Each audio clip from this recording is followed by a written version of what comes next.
ఈ star casting ఒకటి. అంటే నాకు చిత్ర పరిశ్రమ మీద ఎందుకు ఇంత గౌరవం అంటే మనందరం కులాల మీద, మతాల మీద, ప్రాంతాల మీద, భాషల మీద కొట్టుకుంటూ ఉంటాం.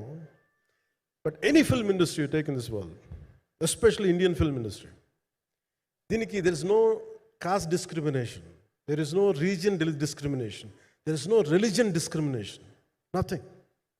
It's purely your creative potentiality, purely your creative ability. నువ్వు చిరంజీవి గారి తమ్ముడు కావచ్చు, చిరంజీవి గారి కొడుకు కావచ్చు, లేదంటే ఇంకొకళ్ళు అబ్బాయి కావచ్చు, మేనల్లుడు కావచ్చు, ఇట్ డజంట్ మ్యాటర్. నీకు టాలెంట్ లేకపోతే నువ్వు నిలబడలేవు, నీకు సత్తా లేకపోతే నువ్వు ఇక్కడ ఉండలేవు. అది నా కొడుకైనా సరే. ఇట్ ఆల్ డిపెండ్స్ నీకు ఎంత టెనాసిటీ ఉంది, ఎంత పర్సీవరెన్స్ ఉంది, ఎంత నిలబెట్టుకోగలవు, ఎంత నిలదొక్కుకోగలవు, ప్రతికూలతలు ఎంత బలంగా నిలబడగలవు. ఒక నిర్మాత సినిమా తీయడం అంటే ఒక యజ్ఞం చేయడం లాంటిది. తిట్లు తినాలి, ఇబ్బందులు పడాలి, అన్ని పడిన తర్వాత ఫైనల్ డబ్బులు మిగిలితే కూడా తెలియదు. ఇలాంటి పరిస్థితుల్లో నాకేమనిపించిందంటే ఈయన పడ్డ కష్టం చెప్పాలనిపించింది ఈ రోజున. ఈ ప్రెస్ మీట్ తాలూకు ముఖ్య అంశం, ఒక చిన్న స్థాయి నుంచి వచ్చిన వ్యక్తి నిర్మాతగా ఎదిగి ఆయనకున్న పాపం, ఆయన మంచితనం ఆయన్ని శాపంగా అవ్వకూడదని చెప్పి ఒక ఉద్దేశంతో ఆయన మంచితనం చెప్పాలి, ఆయన ఒక మంచి సినిమా చేశారని చెప్పడానికి నేను ఈ రోజున మీ ముందుకు వచ్చాను.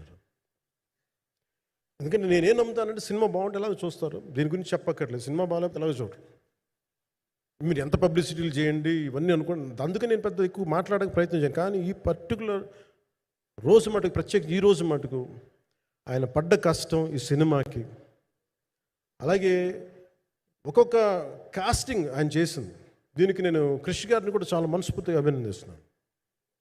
ఎందుకంటే ఆయన కూర్చున్నప్పుడు ఎంతమందిని పెట్టాం, ఒక ఔరంగజేబ్గా మిగతా నటులు ఒకళ్ళిద్దరు యాక్టర్స్ని పెట్టి కూడా ఒకళ్ళ చేత యాక్ట్ చేయించాం ఒకళ్ళ చేత.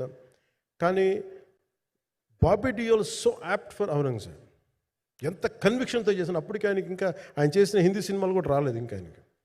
ఎంత కన్విక్షన్తో చేశారంటే నాకు నిజంగా ఆయనతో యాక్ట్ చేయడం చాలా ఆనందాన్ని ఇచ్చింది.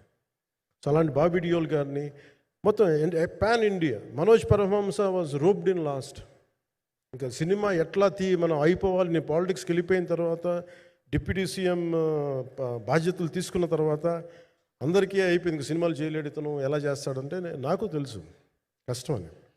నేను ఎలా చేశాను ఈ సినిమా అంటే, పొద్దున్న 2 గంటలు చేసామండి, బ్రేక్ఫాస్ట్ టైము, లేదంటే నా ఎక్సర్సైజ్ టైంని కొంచెం మిడ్ నైట్గో లేదంటే ఎర్లీ మార్నింగ్ 4 గంటలు పెట్టుకొని, ఆ 2 గంటలు ఏమి దొరుకుద్దో ఆ 2 గంటలు ఇస్తే జ్యోతి, మనోజ్ గారు, మన రత్నం గారు, వీళ్ళు కూర్చొని ప్లాన్ చేసి, అది కూడా నా ఆఫీస్కి, నా పార్టీ ఆఫీస్కి కూతవేటు దూరంలో ఉన్న ఒక మా స్నేహితులు వాళ్ళ గోడౌన్ ఉంటే అక్కడ కూర్చొని షూట్ చేసాం. ఎంత మండుటెండంటే అసలు దాంట్లో కూర్చొని మ్యాట్ వర్క్ చేసి మీరు ఫైనల్ రిజల్ట్స్ చూస్తే ఇది ఇక్కడ చేశారంటే అంత ఆశ్చర్యం అనిపిస్తుంది. And hats off to Manoj Paramahamsa గారు. అండ్ ఈ సీన్స్ అన్నిటికీ ప్రీ విజువలైజేషన్, ప్రతి సీన్ చేయబోయే ముందు అసలు నాకు ఏమనిపించిందంటే, సినిమా చేయగలమా లేదా అనే పరిస్థితుల్లో జ్యోతికృష్ణ గారు ముందుకు వచ్చి నాతో మాటలు నేను చెప్పలేదని, ఇది ఇలా చేస్తాం అలా చేస్తాం ఏం చెప్పలా, ఏమి చేయబోతున్నాడో ఎవ్రీథింగ్ వాజ్ ప్రీ విజువలైజ్డ్. ఈ సీన్ ఇలా ఉండబోతుంది, ఈ చేయబోయే సీన్ ఇలా ఉన్నది. నాకు దాని మీద ఆత్మవిశ్వాసం కలిగింది. నాకు లేదు, ఒక సత్తా ఉన్న దర్శకుడు, తెలుగు చిత్ర పరిశ్రమకి సైజ్ తీయగలిగేవాడు, మంచి సాలిడ్ ఎడిటింగ్ సెన్స్ ఉన్నవాడు, మ్యూజికల్ సెన్స్ ఉన్నవాడు. అలాంటి వ్యక్తికి మనోజ్ పరమహంస గారు తోడారు. వీళ్ళిద్దరు కాంబినేషన్లో రత్నం గారి అనుభవంతో ఈ రోజున ఒక మంచి ప్రోడక్ట్ అయితే తీసుకొచ్చాం.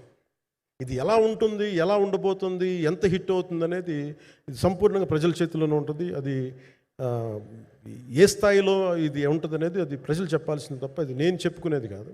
బట్ నా వరకు నేను ప్రత్యేకించి నేను వ్యక్తిగతంగా చేసింది ఈ సినిమాకి, అపార్ట్ ఫ్రమ్ యాక్టింగ్ కాంట్రిబ్యూషన్, నేను ఏ సినిమా చేసినా ప్రతి సన్నివేశంలోనూ, ప్రతి సాంగ్ అండ్ డాన్స్లో కూడా కొన్నిసార్లు నేను చేయలేక, నేను ఒక రిలక్టెంట్ యాక్టర్లో ఎలాగో టెక్నీషియన్గా కూడా నాకేంటంటే, సుస్వాగతం సినిమాలో నన్ను తీసుకెళ్ళి వైజాగ్లో బస్సు మీద ఎక్కించి డ్యాన్స్ చేయమన్నారు. చచ్చిపోయాను డ్యాన్స్ చేయలేక. ఇంకా మిగతా వాళ్ళకి ఎంత తేలికైన డ్యాన్స్ నాకు చేయాలంటే నేను గింజుకు నేను అనుకున్నాను ఈరోజు ఇంక సినిమాలు మానేస్తాను చెప్పి మౌదినికి ఫోన్ చేసి కూడా చెప్పాను, చాలా పర్యాలు చెప్పాను. అలాంటి అందుకని నాకేంటంటే సాంగ్ అండ్ డ్యాన్స్ కూడా నేను ఎలా చేయగలను దానికి అనుకుగా నేను ఎత్తుక్కుంటాను.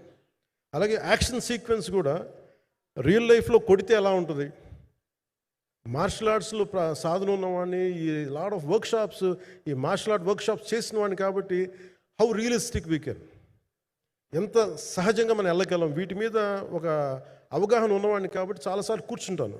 కానీ ప్రత్యేకించి ఈ 20 minutes లాస్ట్ సీక్వెన్స్ ఇది 2 partsగా ఎలా అయింది అంటే, ఒరిజినల్ థాట్ క్రిష్ గారి దగ్గర నుంచి వచ్చినప్పుడు ఇట్ వాస్ క్వైట్ లాంగ్. ఒక నిర్ణయం, ఈ సినిమా ఒక పార్ట్లో అవుద్దని అనేవాడు మొదటి నుంచి. బట్ లేటర్ వాళ్ళు డిసైడ్ చేసుకొని ఒక టైంలో ఇది అవ్వదు, we want make it as 2 parts అనుకున్నప్పుడు ఎక్కడికి వచ్చి ఆగిందంటే ఈ క్లైమాక్స్ దగ్గరికి వచ్చి ఆగింది ఫస్ట్ పార్ట్. సో చెప్తున్నప్పుడు నాకేమనిపించిందంటే how else we can take it, how else we can scale it up. So దానికి నేను కూర్చొని నాకున్న ఈ మార్షల్ ఆర్ట్స్ కానీ బేసిక్ యాక్షన్ కొరియోగ్రఫీ నా ప్యాషన్ కాబట్టి ఈ పర్టికులర్ డ్రామా, ఈ పర్టికులర్ దాంట్లో ఏంటంటే మొఘల్ టైమ్స్లో ప్రతి ఒక సగటు భారతీయుడు అనుభవించిన బాధ అది. ఒక యావరేజ్ సగటు భారతీయుడు మొఘల్ కాలంలో అనుభవించిన ఒక ఒక సిచ్యువేషన్. ఆ సిచ్యువేషన్ హీరోకి సంబంధం ఉండదు, కానీ how he gets entangled, how he gets involved in it, that is the outcome, that has been captured. So దీన్ని ఒక 57 days మేము చేయగలిగామంటే, ఆ రోజు నాకు కనుక మన జ్యోతి గారు ఉండుంటే పక్కన, maybe I would done it in at least ఒక 50% ఆఫ్ ఇట్. ఎందుకంటే నేను చెప్పింది అలా చేయగలరు ఇవన్నీ కూర్చోబెట్టి వీ డిడ్ అవర్ బెస్ట్. అంటే నేనేమనుకున్నాను అంటే క్లైమాక్స్ చేసేటప్పుడు ఇంక నేను తర్వాత సినిమాలు చేస్తానో కూడా లేదో నాకు తెలియదు, కానీ నాకు ఇష్టమైన నిర్మాత, తెలుగు చిత్ర పరిశ్రమకి నిజంగా ఒక అండగా ఉన్న నిర్మాత, I want give my best to him. నేను అందుకని ఆంధ్రప్రదేశ్ ప్రభుత్వానికి కూడా మన ముఖ్యమంత్రి గారికి కూడా తెలియజేశాను, ఈయన్ని ఫిల్మ్ డెవలప్మెంట్ కార్పొరేషన్కి చైర్మన్ నేను ప్రతిపాదించాను. అంటే నాకేంటంటే I don't want it to be a political, ఆయన నా నిర్మాతని కాదు, ఈయన అందరు హీరోలతో తీశారు, ఈయన పాన్ ఇండియాలో ప్రతి ఒక్కరు తెలిసి ఈయనంటే. ఇలాంటి వ్యక్తి ఉంటే మన తెలుగు చిత్ర పరిశ్రమకి బాగుంటుంది. అలాగే ప్రత్యేకించి తెలుగు చిత్ర పరిశ్రమ అనేది నాకు ఈ టాలీవుడ్ అనే పదాలు నాకు వాడటం నాకు ఇష్టం ఉండదు. Bollywood, Tollywood, Kollywood, Mollywood, why should we ape Hollywood? We have a greater story narrative ability మన దగ్గర ఉంది. We have a greater story telling ability. We don't have to ape Hollywood.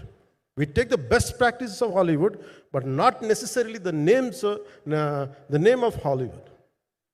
వాళ్ళకున్న ప్రొఫెషనలిజం మనం నేర్చుకోవాలి, వాళ్ళకున్న కమిట్మెంట్ నేర్చుకోవాలి, వాళ్ళకున్న production designing ability మనం తీసుకురాగలగాలి. సో ఇవన్నీ నేను నా పరిధిలో ఈ రోజున ఆంధ్రప్రదేశ్ ప్రభుత్వంలో ప్రత్యేకించి